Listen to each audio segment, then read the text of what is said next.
Olá, graça e paz, família, auxílio ao Mestre. Estamos de volta para realizarmos mais um programa no projeto Auxílio ao Mestre. E o tema de hoje é um tema muito complexo, muito extenso, e eu vou ter que me virar para dar conta de abordar esse assunto em tão curto espaço de tempo. Eu peço a Deus que me dê o espírito de sabedoria, conhecimento e revelação. Peço a você que esteja orando pela minha vida, compartilhando esse vídeo para que outras pessoas mais sejam edificadas pela palavra do nosso Deus. A lição de hoje é a lição de número 12. Jesus, o homem perfeito. Esse tema, meu amado, não é um tema adotado e estudado dentro da antropologia bíblica. Assim como também o homem do pecado, o anticristo, também. Ele não é um tema da antropologia. Esse tema de hoje é Jesus, o homem perfeito. É um tema que diz respeito à doutrina da cristologia, em que nós estudamos um trimestre para falar de cristologia.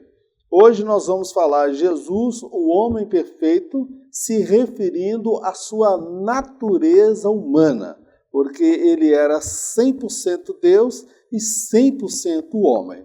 Após a sua encarnação, ele ter sido introduzido no útero de Maria, ele não deixou de ser Deus. Ele era 100% Deus e 100% homem. Homem perfeito, sem conhecer o pecado e sem a semente do pecado. Jesus, verdadeiro Deus. Nesse tópico nós vamos compreender que Jesus, ele sempre existiu. Ele não passou a existir a partir do útero de Maria. Ele é Deus, Deus verdadeiro. No princípio era o Verbo, e o Verbo estava com Deus, e o Verbo era Deus. Então, Jesus, ele é Deus, em essência, com todos os atributos da divindade. Ele é o Filho de Deus na relação da Trindade. Deus Pai, Deus Filho, Deus Espírito Santo, ele faz parte, ele compõe a Trindade. Sua eternidade com o Pai.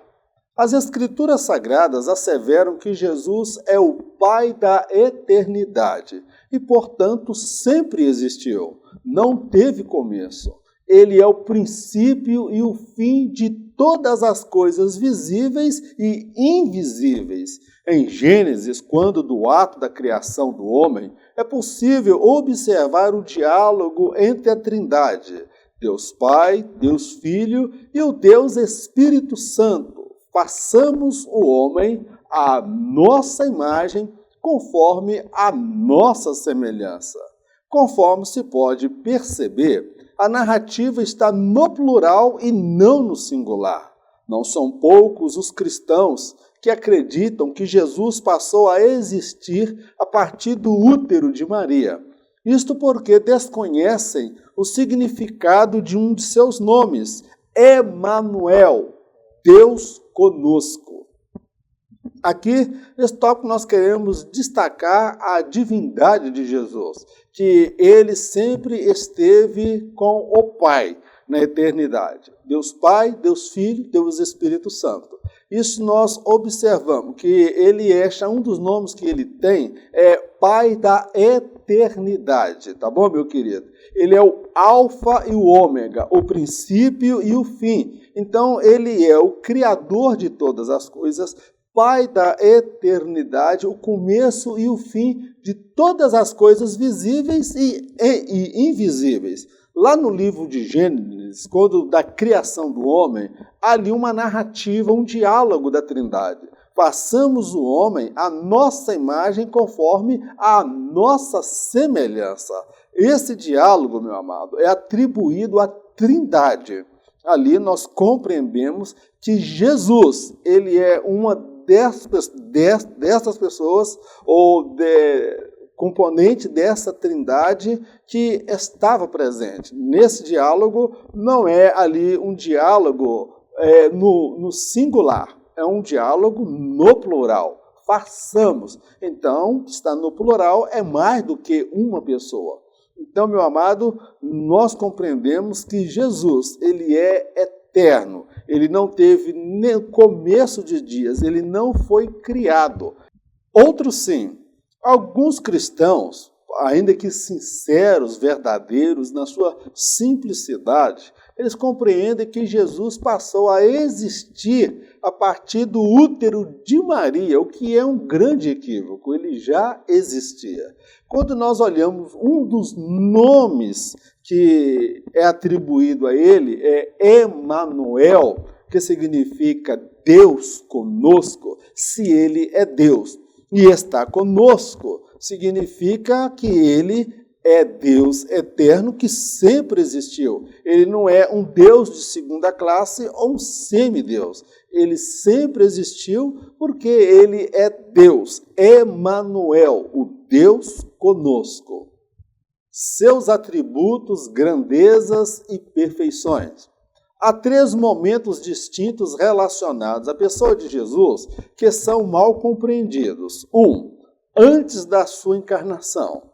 2. Durante sua encarnação. 3. Após sua ressurreição. Antes que ele se encarnasse, todos os atributos da divindade estavam presentes nele. Durante sua encarnação, ele não deixou de ser Deus, apenas não fez uso dos atributos da divindade. E tudo quanto ele fez foi pela ação do Espírito Santo em sua vida. Após sua ressurreição, ele declarou: é-me dado todo o poder no céu e na terra. Ele ressuscitou como homem perfeito e, ao mesmo tempo, como o Deus Todo-Poderoso, no céu, na terra e debaixo da terra. Nós vemos aí os atributos e a grandeza e a perfeição de Jesus. Parece meio complexo, porque nós estamos falando da natureza humana de Jesus e da natureza divina. Nós estamos aqui nos referindo a Jesus antes da sua encarnação, antes que o Verbo ele tomasse forma humana. Então nós precisamos compreender 3 momentos distintos em relação à pessoa de Jesus, dentro da cristologia. Primeiro, era antes da encarnação, antes dele vir a este mundo. Segundo, durante sua encarnação. Quando ele esteve aqui, ele foi homem perfeito, se limitou a ser um homem com todas as suas dependências, limitações. Após a sua ressurreição. Após a ressurreição, ele ressuscita.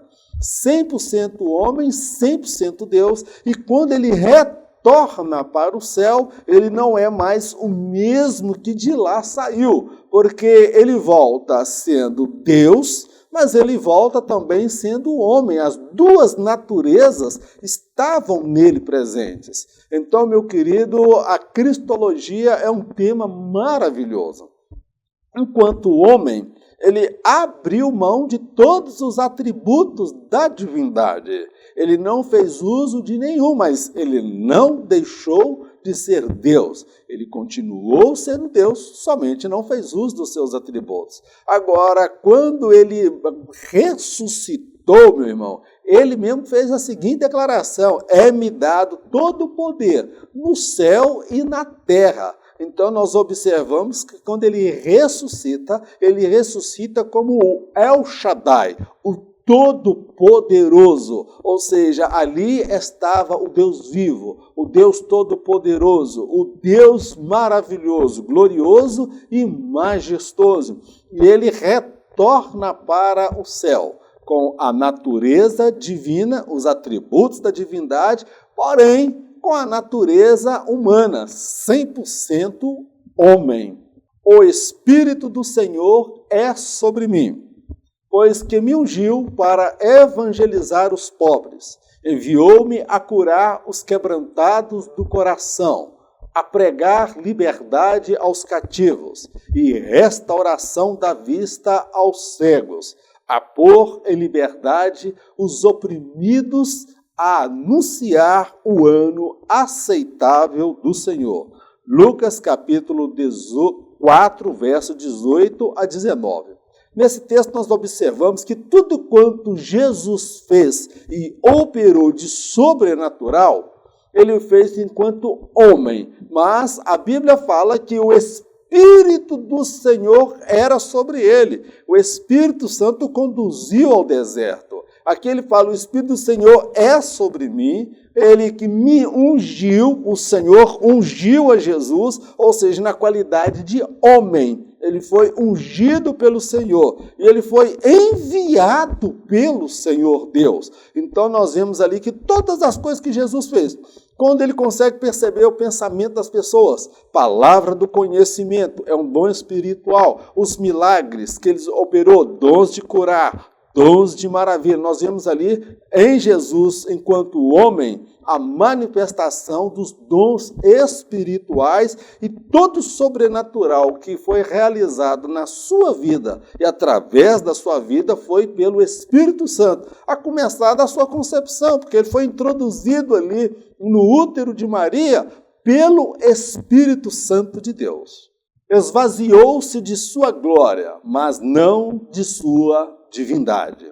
Jesus veio para resgatar o homem na condição de homem e não como Deus. Ele foi o último Adão. O primeiro Adão fez a opção de pecar. O último Adão veio para resgatar o homem para Deus. O princípio de igualdade foi o mesmo para ambos. Jesus não faria uso dos atributos da divindade e se sujeitaria às limitações de um homem comum. Sua batalha se daria contra o pecado, a carne, o mundo e o diabo. Jesus veio provar que a lei de Deus era perfeita.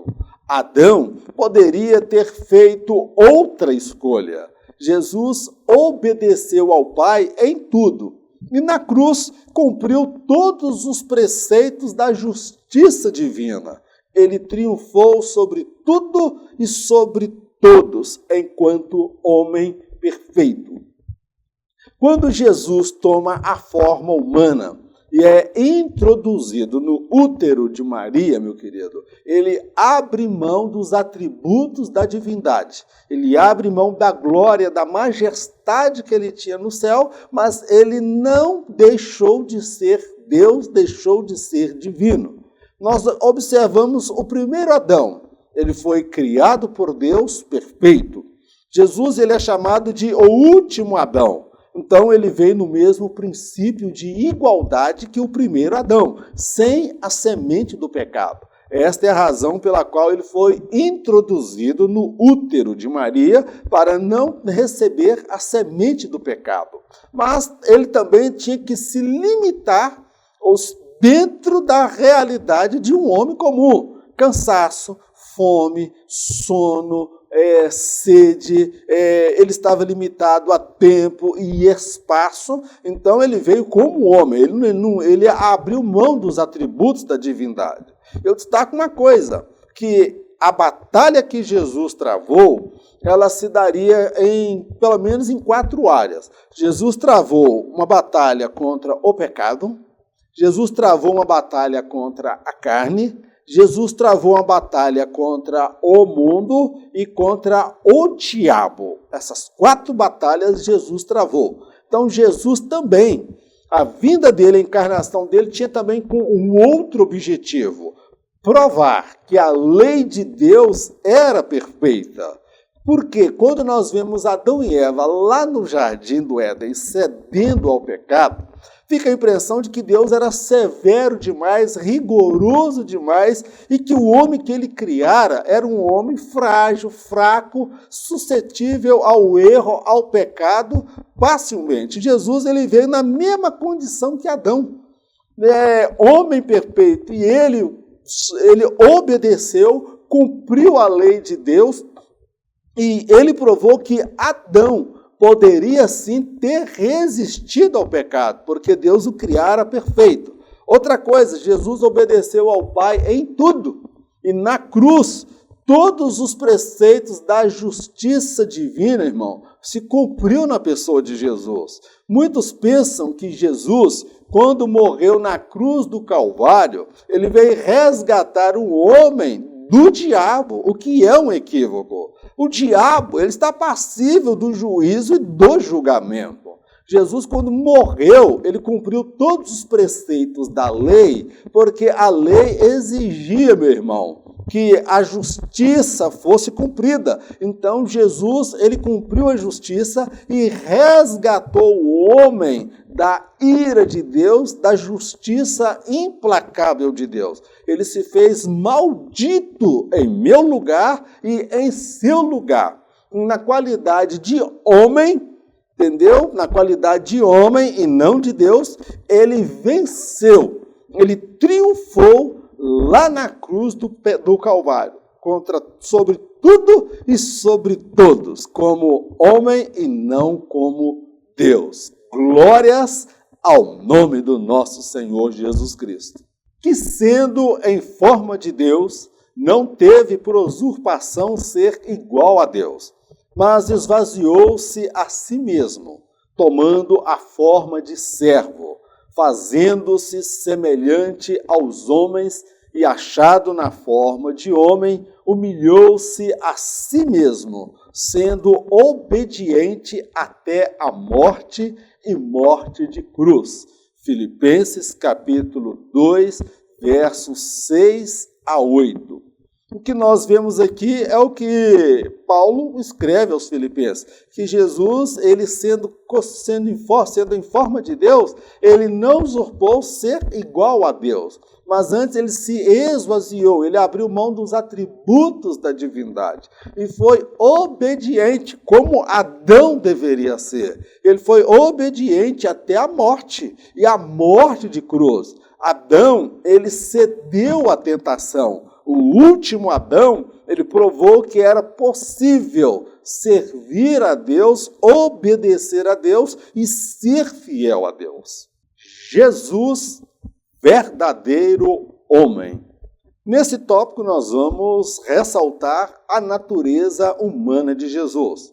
Ele era 100% Deus e, após nascer, tomar a forma humana, ele não deixou de ser Deus. Mas nós vamos analisar essa natureza humana. Será que, de fato, ele era humano ou não era humano? Ele era totalmente Deus e, por isso, ele conseguiu vencer o pecado. Ou no início da igreja, muitos acreditavam que Jesus não poderia ter vindo em corpo, porque eles acreditavam que a matéria era má. Deus criaria alguma coisa má, irmão? Não. O corpo, ele não é mau em si. É a alma que controla o corpo. Jesus estava no seio do Pai. O apóstolo João declarou: no princípio era o Verbo, e o Verbo estava com Deus, e o Verbo era Deus. Ele estava no princípio com Deus. Todas as coisas foram feitas por ele, e sem ele, nada do que foi feito se fez. Conforme se pode depreender do texto sagrado, tudo quanto foi criado teve a participação direta de Jesus. O Filho, Jesus, habitava no céu com o Pai, revestido de poder, glória e majestade. Todos os seres angelicais o adoravam na beleza da sua santidade. Então nós compreendemos nesse tópico que Jesus ele estava no seio do Pai. Na verdade, é repetitivo falar sobre isso, uma vez que nós já falamos lá no primeiro tópico, que Jesus estava no seio do Pai, revestido de glória, poder, majestade. Então, o João ele fala que no princípio era o Verbo, e o Verbo estava com Deus, e o Verbo era Deus. ele estava desde o princípio com Deus. Então, amado, todas as coisas foram criadas e feitas nele, por ele, e sem Jesus, nada do que foi feito se fez. Ou seja, ele participou da criação do universo, da matéria visível e invisível, dos seres celestiais. Só pode fazer isso quem tem poder. É o El Shaddai, o Todo-Poderoso, o Deus Criador. Então, ele sempre esteve no seio do Pai, revestido de poder, glória, majestade, adorado, reverenciado e glorificado pelos anjos de Deus que preservaram seu estado de santidade. Profetizado no Antigo Testamento. A primeira profecia relacionada à vinda de Jesus está no livro de Gênesis, capítulo 3, no versículo 15. No Antigo Testamento há variadas profecias que falam acerca da vinda do Messias prometido, sua concepção, lugar do seu nascimento, fuga para o Egito, seu ministério, a forma como seria traído, a dispersão dos seus apóstolos, seu julgamento, sua morte e ressurreição. Foram todos descritos no Antigo Testamento. Boa parte das profecias relacionadas a Jesus já se cumpriram e outras se cumprirão no devido tempo estabelecido por Deus. Jesus é o Messias prometido por Deus no Antigo Testamento. Jesus, meu amado, ele foi profetizado no Antigo Testamento. A primeira referência à vinda do Cristo, do Messias, o Salvador, está lá em Gênesis capítulo 3, verso 15. Da semente da mulher surgirá um que esmagará a cabeça da serpente. Ali era a promessa da vinda do Messias.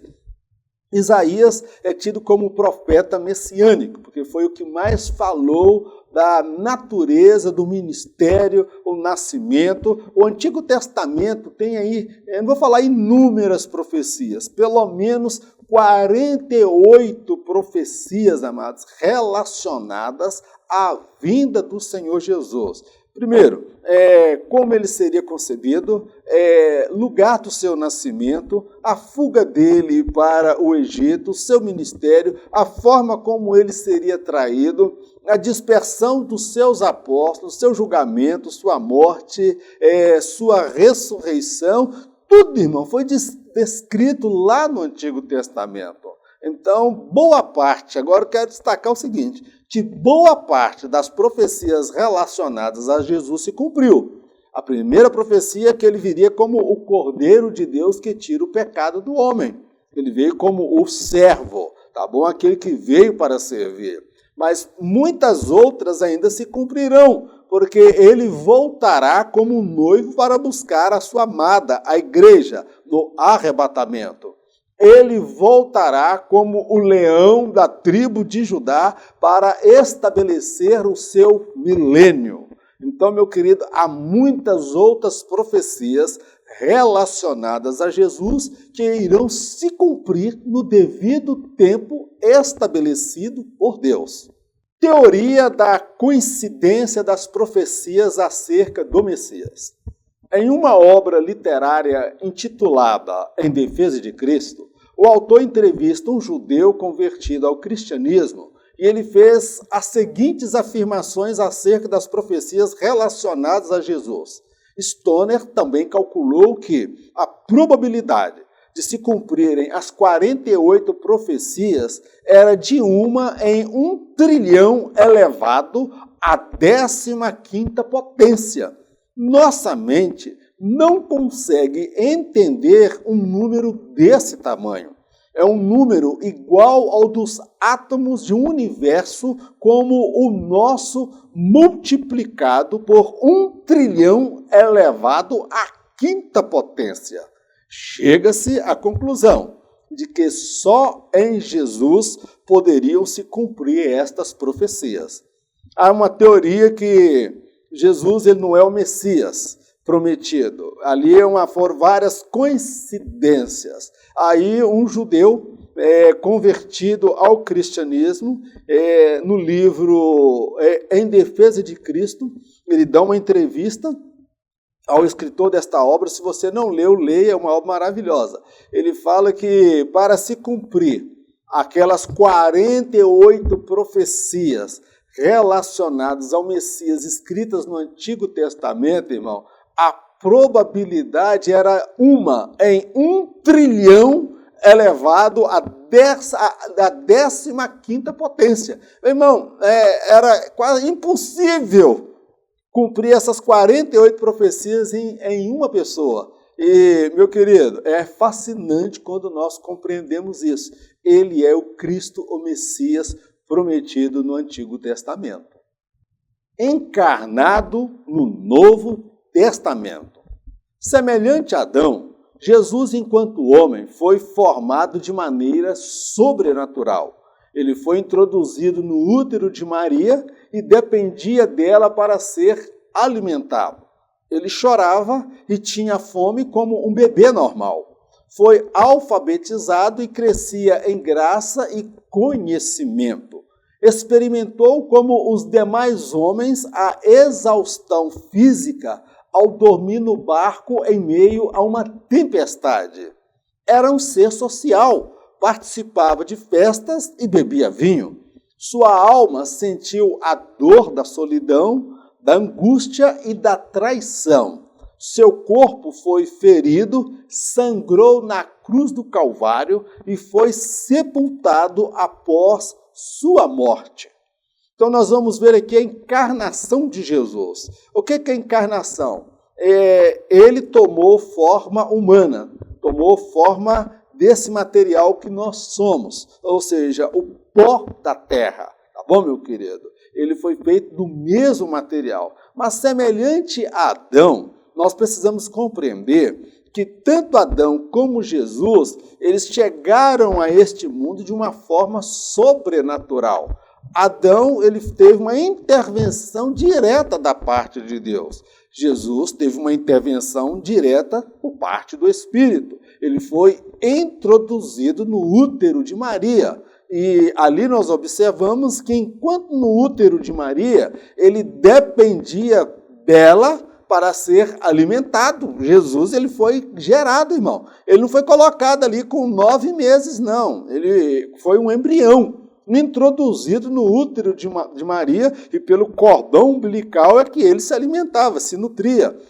Quando ele era bebê, ele chorava, tinha fome como um bebê normal, querido. Ele foi alfabetizado, embora ele sendo o Todo-Poderoso, tendo a onisciência, onipresença enquanto Deus, mas enquanto homem, ele precisava de ser alfabetizado. Então, isso era um papel que os pais realizavam com os filhos, ensinar os filhos a lei, a alfabetizar, e Jesus crescia em graça e conhecimento, meu querido. Ele crescia tanto no plano espiritual, como também no plano intelectual, porque ele foi alfabetizado, foi agregando conhecimento.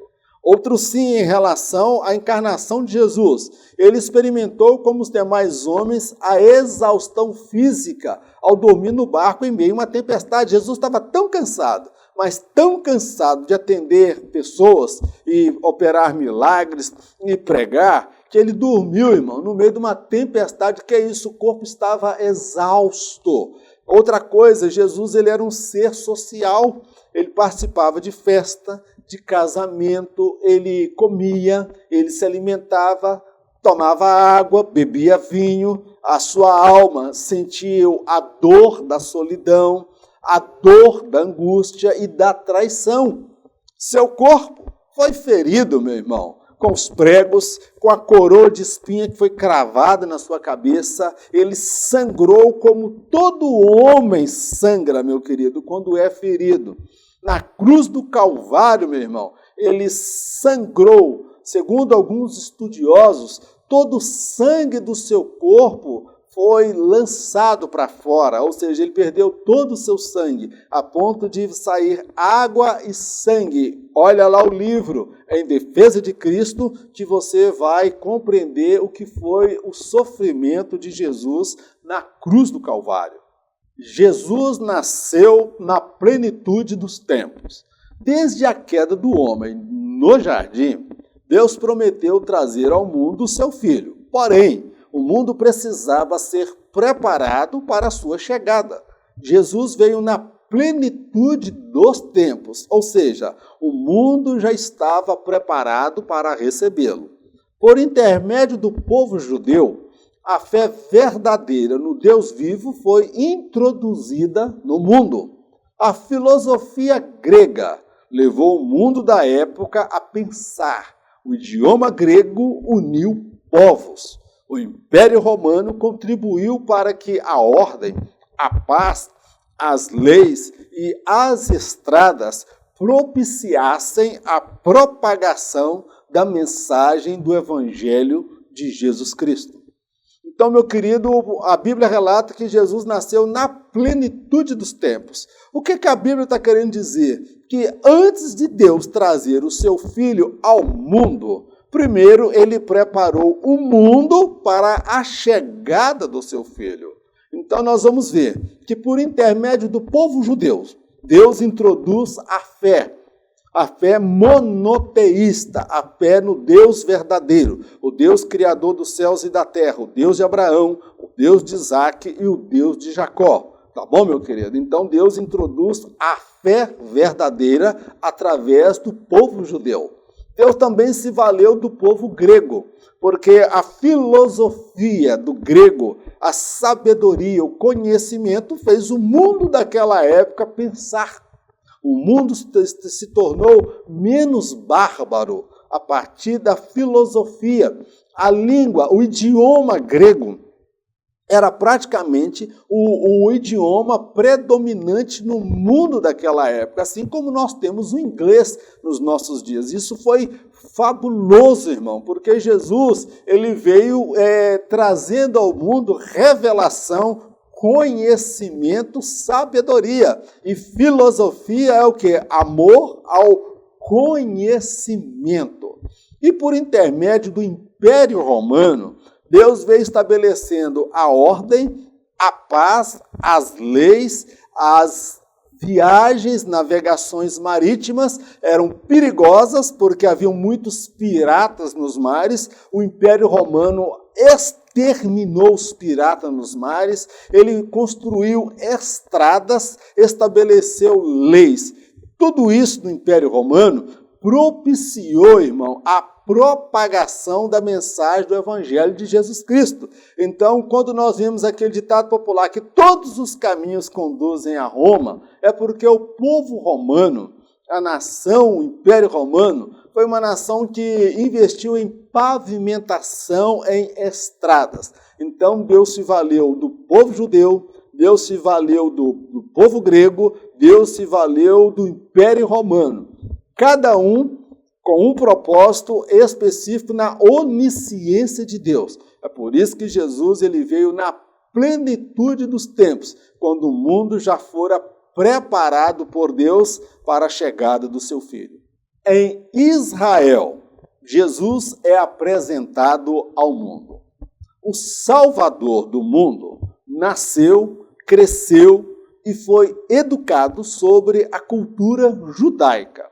Humanamente, ele não passaria de um simples carpinteiro que nasceu numa manjedoura. Jesus tinha tudo para ficar no anonimato e assim o foi até por volta dos 30 anos, ocasião em que deu início ao seu ministério. Suas palavras impactaram toda a história humana. Os feitos e milagres por ele operados atestavam a presença de Deus. Os demônios se sujeitavam a ele.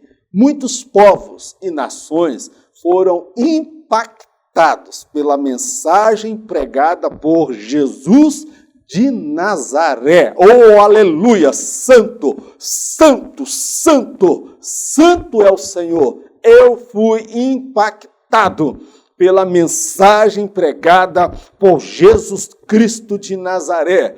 Ele me batizou com o Espírito Santo. Ele me vestiu de salvação e me revestiu com o Espírito Santo de Deus. Meu querido, Jesus, ele de Israel, ele alcançou o mundo.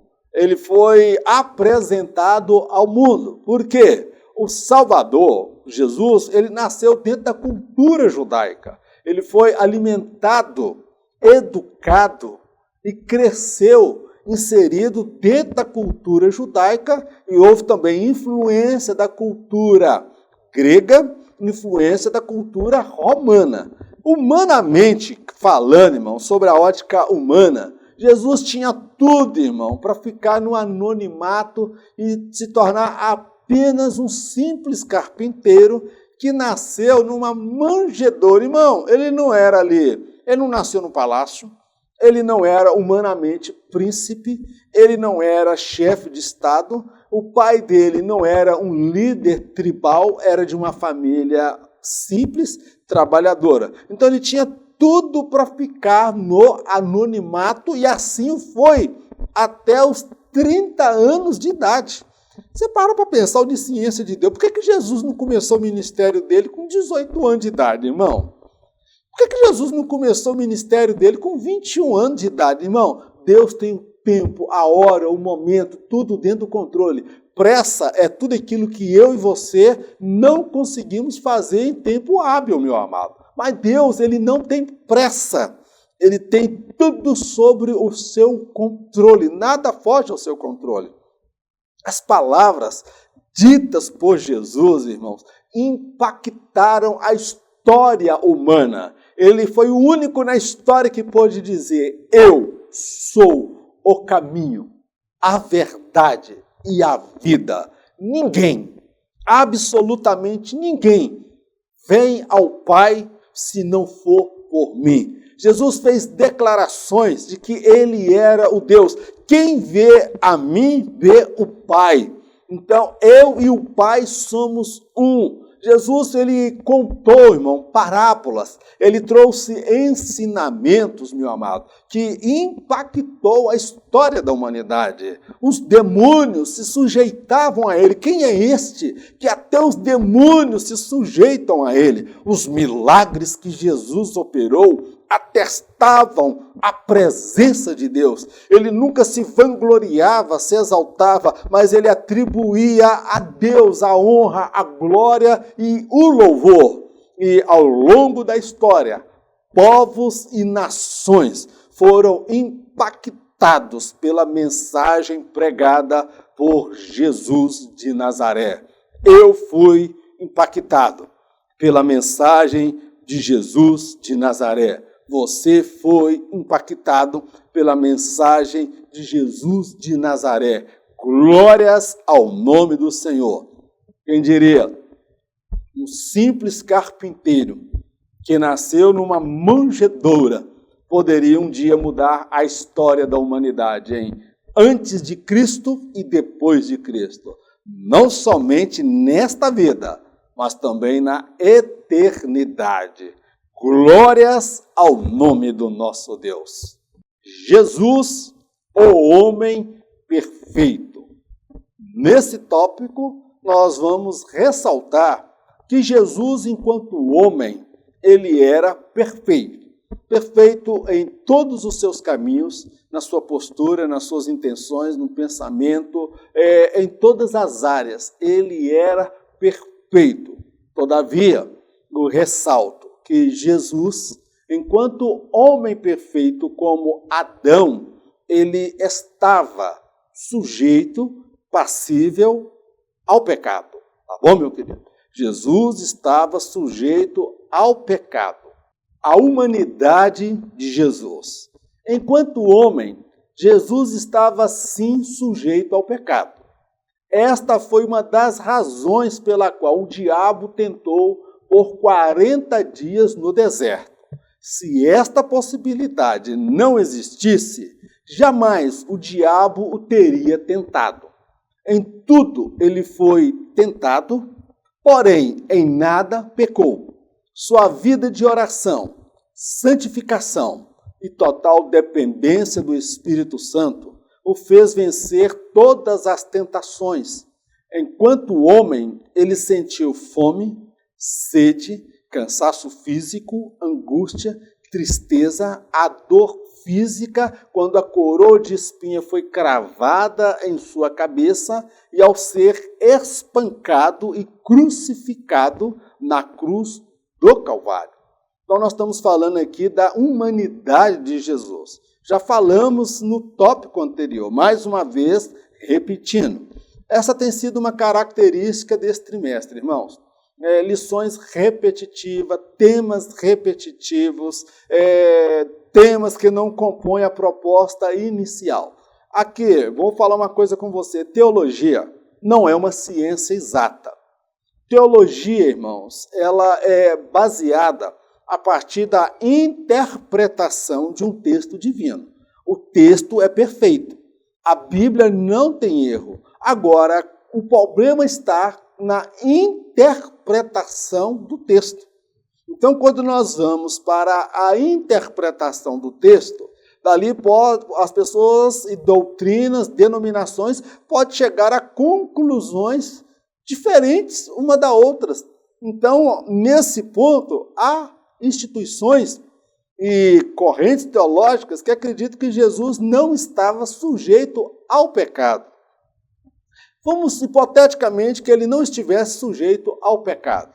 Por que o diabo, então, iria comparecer ali para tentar Jesus, irmão? Se Jesus nunca iria pecar, se ele não estava sujeito ao pecado. Você acha que o diabo ia perder tempo com Jesus, irmão? O diabo só investiu em Jesus quando ele foi para o deserto, conduzido pelo Espírito Santo, porque havia, de fato, uma real possibilidade dele derrubar Jesus e fazer com que Jesus fracassasse, porque ele estava lidando com a natureza humana, a humanidade de Jesus. Jesus foi tentado nas três áreas que o casal foi tentado no Éden: concupiscência dos olhos, concupiscência da carne e soberba da vida. Ele foi tentado, porém, ele não cedeu.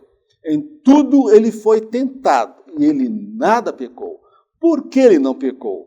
Nós destacamos aqui algumas razões. Primeiro, Jesus ele valorizava, levava a sério como ninguém a importância da oração, a importância da santificação e a total dependência do Espírito Santo em sua vida. Jesus ele não esperava a tentação bater a porta para ele orar: Deus me dá o livramento, me guarda, me protege dessa tentação. Não, meu querido. Ele tinha reserva com Deus. Ele vivia em jejum, em oração, santificando a sua vida e viveu na total dependência do Espírito Santo de Deus. Foi por esta razão que Jesus não cedeu ao pecado. Enquanto o homem, falando ainda da sua natureza humana, ele sentiu fome, sede, cansaço, angústia, tristeza, dor física. Então nós vemos que a natureza humana dele era semelhante à minha natureza, à sua. Só que ele era perfeito, ele não tinha a semente do pecado. Mas semelhante a Adão, ele estava passível sim de pecar. Tá bom, meu amado? Deus fez Adão e Eva perfeitos, mas obedecer a Deus era um direito deles, era livre-arbítrio. E Jesus, enquanto homem, ele foi tentado, e o diabo somente o tentou e fez proposta para ele: não precisa da cruz, não precisa do sofrimento, tudo isso eu te darei, se você tão somente prostrado me adorar. Então, meu querido, o diabo, ele investiu porque ele acreditava, sim, que era possível. E vamos dizer uma coisa, humanamente falando, na qualidade de homem, mesmo sendo um homem perfeito, como Adão foi, ele poderia ceder. Em dado momento ele disse: Pai, se possível, passa de mim esse cálice. Todavia que não seja como eu quero, mas como tu queres. Então Jesus enfrentou conflitos, enfrentou dilemas, mas ele foi obediente, tá bom, meu irmão? Até a morte de cruz. Jesus, o último Adão. Adão foi criado por Deus como homem perfeito. Ele tinha plenas condições morais e espirituais de resistir às tentações e ao pecado. Todavia, optou por se rebelar contra Deus. Jesus é o último Adão. Ele foi tentado, não só uma vez, mas por muitas vezes. Tanto no deserto, diante das multidões que queriam aclamá-lo como Deus, no seu momento de maior angústia na cruz do Calvário, em meio a todas as tentações, ele não pecou contra Deus.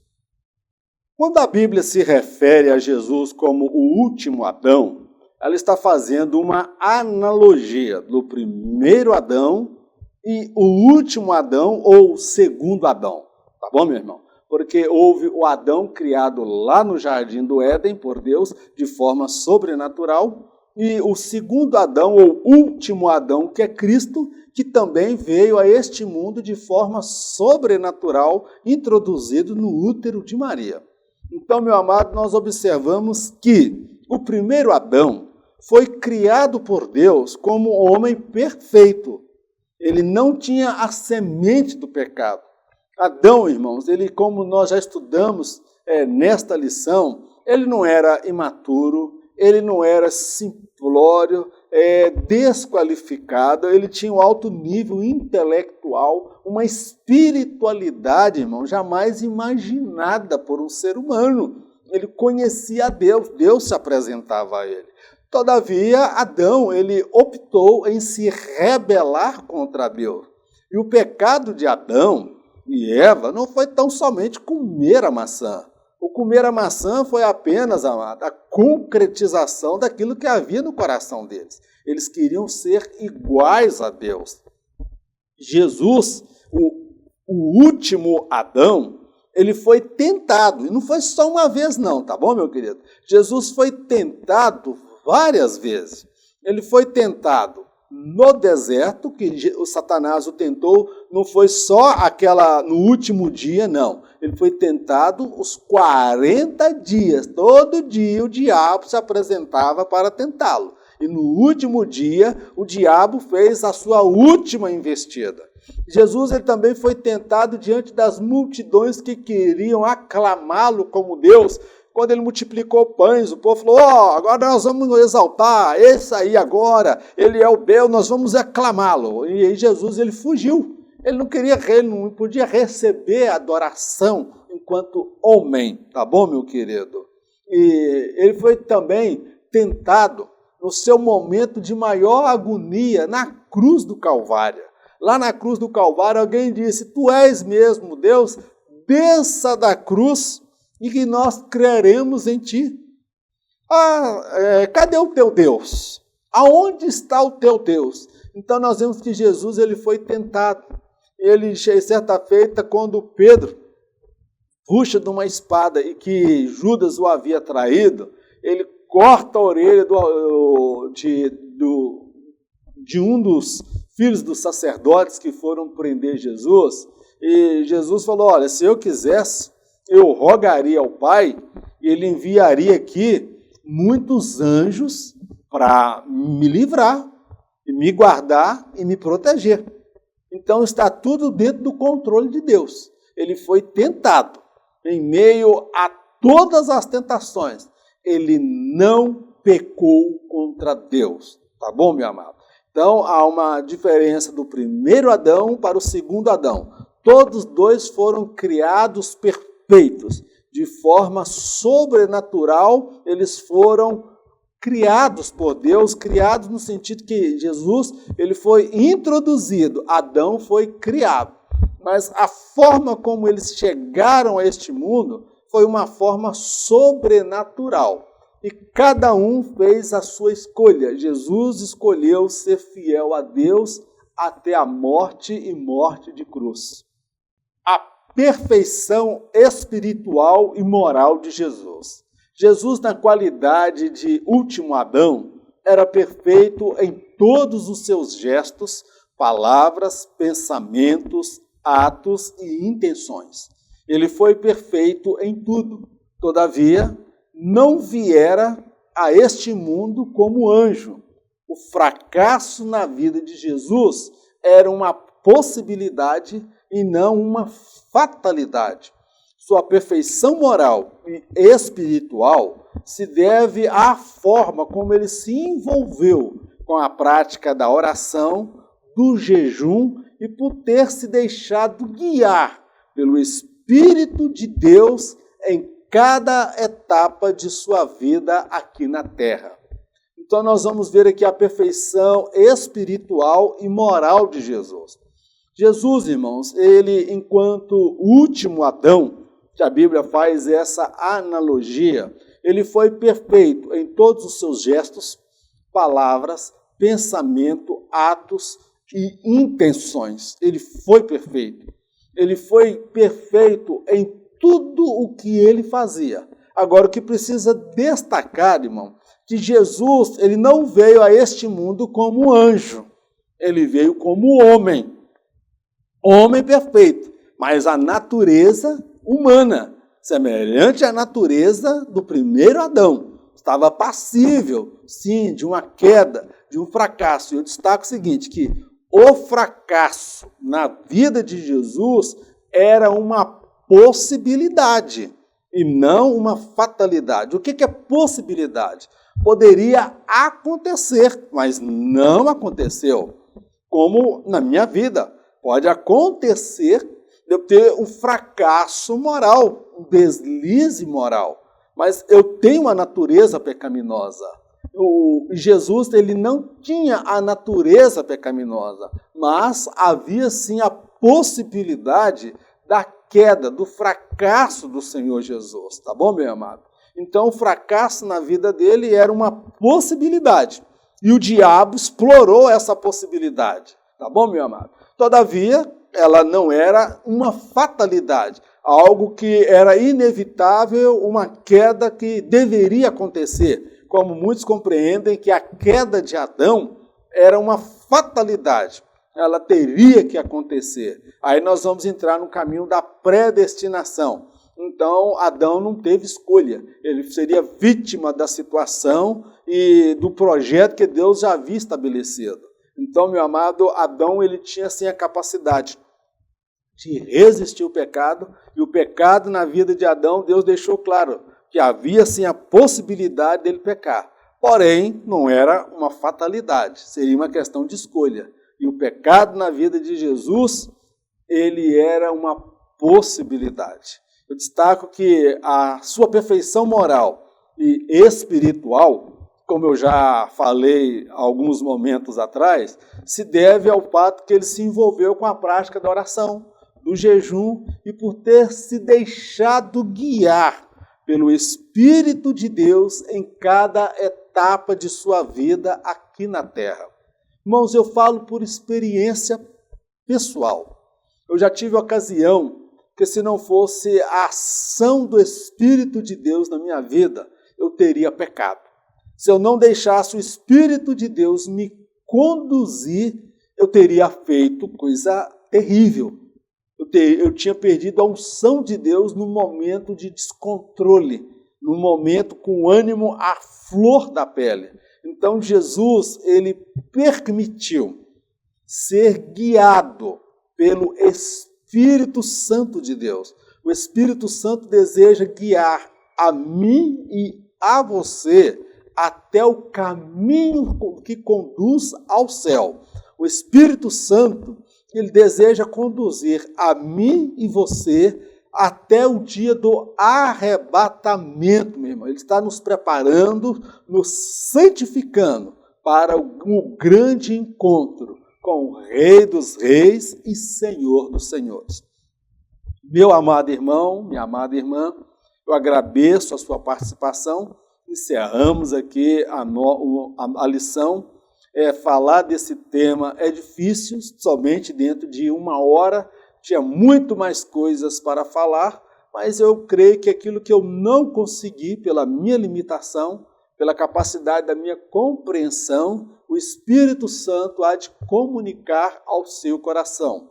Outro sim, eu não detenho a última palavra no assunto, tá bom, meu querido? Agora, eu vou participar de um curso teológico, onde o palestrante vai me falar quem era a esposa de Caim, o palestrante vai falar quem era os filhos